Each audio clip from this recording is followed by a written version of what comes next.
حضرت امام حسین کی ہمشیرہ سیدہ زینب انتظار کر رہی تھی بھائی کا۔ پوچھا کیا ماجرا ہے؟ کہا حالات بگڑ گئے، اب ہمارا مدینے میں رہنا محال ہے، صبح سحری سے قبل شہر مدینہ چھوڑ دیں۔ اللہ اکبر، ورنہ ہمارے خون سے نبی کا حرم لالا زار بنے گا۔ حضرت امام حمام رضی اللہ تعالیٰ عنہ نے اہل بیت کی مشاورت سے یہ فیصلہ کر لیا۔ کجاوے کسے جانے لگے، سامان تیار ہو گیا۔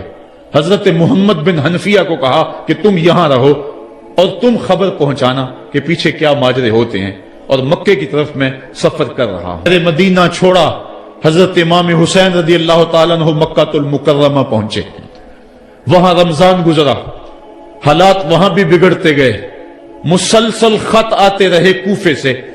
عبداللہ ابن عباس رضی اللہ تعالیٰ عنہما اور دیگر صحابی ہاتھ جوڑ کے کھڑے ہو گئے، بلکہ حضرت عبداللہ ابن عباس نے تو یہاں تک کہہ دیا کہ میں دیکھ رہا ہوں کہ وہاں تمہیں شہید کیا جائے گا، آپ اگر ضرور جاتے ہیں تو ان بچوں کو چھوڑ دیں۔ حضرت امام حسین فرماتے میرے غم گسارو، میرے پیارو، مجھ کو نہ روکو، مجھ کو جانے دو، مجھے نانے کے دی کی ڈوبتی کشتی بچانے دو۔ میں جاتا ہوں کہ دنیا پر وفا کا نام رہ جائے، میں رہوں نہ رہوں پر عظمت اسلام رہ جائے۔ میں نہیں جاتا تو نبی کے گھر کی آن جاتی ہے، لوگوں تمہارا دین جاتا ہے، میری غیرت ایمان جاتی ہے۔ کہا مجھے جانا ہوگا، حسین اگر نہ شہید ہوتا تو آج گھر گھر یزید ہوتا، اسلام کی عظمت عیاں نہ ہوتی، خدا کے گھر میں اذان نہ ہوتی، بار الہا نوحہ سناتا پھرتا، تا روز جزا اشک بہاتا پھرتا، امداد نہ کرتے اگر کربلا میں حسین، اسلام تیرا ٹھوکریں کھاتا پھرتا۔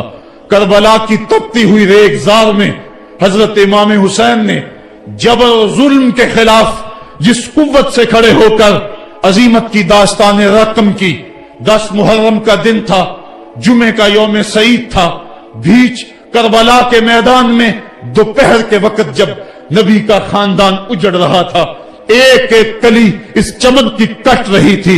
72 افراد 22,000 کے لشکر جرار کے مقابلے میں کھڑے تھے۔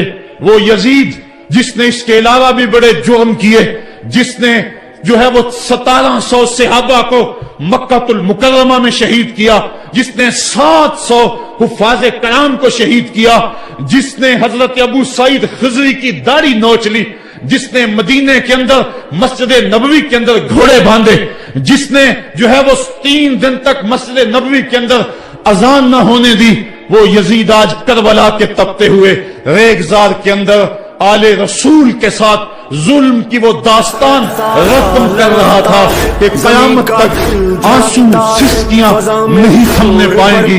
یزید مر گیا، اس کا نام مٹ گیا، اس کا تشخص مٹ گیا، لیکن حسین کا نام آج بھی زندہ ہے، اس کا پیغام آج بھی زندہ ہے۔ یہ ہزاروں کا مجمع، یہ امٹتے ہوئے محبتوں کے جذبات، یہ آنکھوں کا آنسوؤں کا خراج دینا، کیا یہ حسین ابن علی کی زندگی کی دلیل نہیں ہے؟ بلا کے تپتے ہوئے ریگزار میں وہ منظر رقم ہونے والا ہے۔ ایک قربانی منا میں ہوئی تھی، غریب و سادہ و رنگی ہے داستان حرم، نہایت اس کی حسین اور ابتدا ہے اسماعیل۔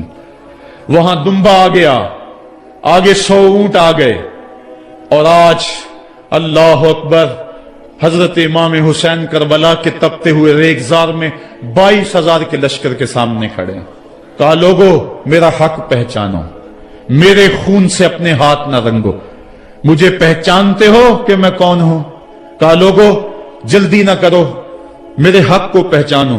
اس وقت روئے زمین پر کسی نبی کی بیٹی کا بیٹا موجود نہیں ہے، لوگو میرے راستے سے ہٹ جاؤ اور میرے خون سے اپنے آپ کو ابدی بدبختیوں کا شکار نہ کرنا۔ بلکہ آپ نے نام لے لے کے فرمایا کہ اے زید بن حارث، اے ابن دبی، اے ابن جبیر، اے فلاں فلاں، نام لے کر کہا تم نے خود ہی خط لکھے تھے؟ انہوں نے کہا ہم خط نہیں لکھے۔ آپ نے وہ چمڑے کا تھیلا تھا اس کو الٹ دیا، کہا یہ تمہارے خط ہیں اور آج تم مکر گئے ہو۔ انہوں نے کہا کہ سیدھی بات ہے، یا تو بیعت کرو اور یا پھر مرنے کے لیے تیار ہو جاؤ۔ حضرت امام حسین نے کہا کیسی بات کرتے ہو، اگر میں نے بیعت کرنی ہوتی تو مدینہ کیوں چھوڑتا، اس جائے پناہ کو کیوں چھوڑتا۔ دولت کی تجوریاں کھول دی گئیں، پیشکشیں کی گئیں۔ حضرت امام حسین فرمایا یہ کبھی نہیں ہو سکتا، جس سے صرف حق ہی قبول ہو، یہی جس کا اصل اصول ہو، جو نہ بک سکے جو نہ جھک سکے، اسے کربلائیں ہی راس ہیں۔ پھر جبر کی آندھی چلی، ایک ایک کر کے جانثار راہ خدا میں قربان ہوتا گیا۔ پھر خاندان نبوت کی باری آئی، حضرت علی اکبر حضرت امام حسین کے جوان سال بیٹے راہ خدا میں جان پیش کرتے ہیں، بھتیجے قاسم رضی اللہ تعالیٰ عنہ جان قربان کرتے ہیں، حضرت عباس کے قلم ہوتے ہیں بازو، جو خود جا سکتے تھے وہ خود قربانی پیش کرتے ہیں، اور صاحبو اب یارہ نہیں، جو خود جا نہیں سکتے تھے آپ خود ہاتھوں پہ اٹھا کے فرات کے کنارے پہ لے جاتے ہیں۔ کہا جو آ سکتے تھے وہ تو قدموں پہ چل کے آ گئے، اور جو قدموں پہ نہیں چل سکتے تھے میں انہیں اٹھا کے لے آیا ہوں۔ پھر ایک دو شاخہ تیر حلق اصغر میں پیوست ہوتا ہے، خون چلو میں دے کر آسمان کی طرف اچھالتے ہیں، اور پھر اللہ کی بارگاہ میں عرض کرتے ہیں ربنا تقبل منا ھذا القربان، میرے مالک حسین کی یہ قربانی بھی قبول فرما لے۔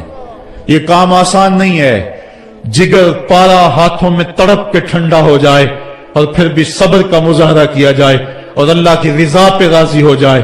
اب حضرت امام حسین رضی اللہ تعالیٰ عنہ تنہا رہ گئے، ایک ایک کو رخصت کر رہے تھے شہادت کا دولہا بنا کر، لیکن اب امام حسین کو رخصت کرنے والا کوئی موجود نہیں ہے۔ آپ گھوڑے پہ سوار ہوئے، میدان کربلا کی طرف ایڑ لگائی، خیمے کے اندر جو خواتین تھی وہ جانتی تھی جو اس راستے گیا پھر پلٹ کے نہیں آیا، اس کی لاش حضرت امام اپنے کندھوں پہ اٹھا کے لائے ہیں۔ اب اس حسین ابن علی کی لاش کون اٹھائے گا؟ کہا سب نے کہ حسین نہ جائیو، کہا میں نانے کے دین کے لیے جا رہا ہوں۔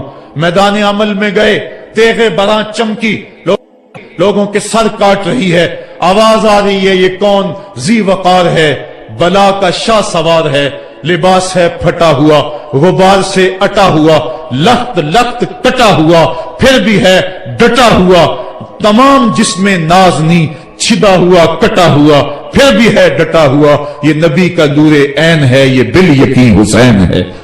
حسین ابن علی نے کربلا کے تپتے ہوئے ریگزار کے اندر وہ عظیمت کی داستان رقم کی، اور پھر بوچھاڑ تیروں کی، ایک تنہا سید زادہ اور ہزاروں تیر چاروں سمت سے ان کے اوپر برسنے لگے، کسی نے نیزہ مارا، کسی نے تیر مارا۔ جب حضرت امام حسین گھوڑے کی زین سے نیچے اترے تو اس وقت آپ کے بدن پر 33 زخم تلواروں کے تھے، 34 نیزے کے انیاں آپ کے جسم کے اندر کھبی ہوئی تھی، اور محتاط روایات کے مطابق جب بعد میں آپ کا پیراہن اتارا گیا تو اس کے اندر 113 سوراخ تیروں کے نکلے، اور وہ تیر جسم میں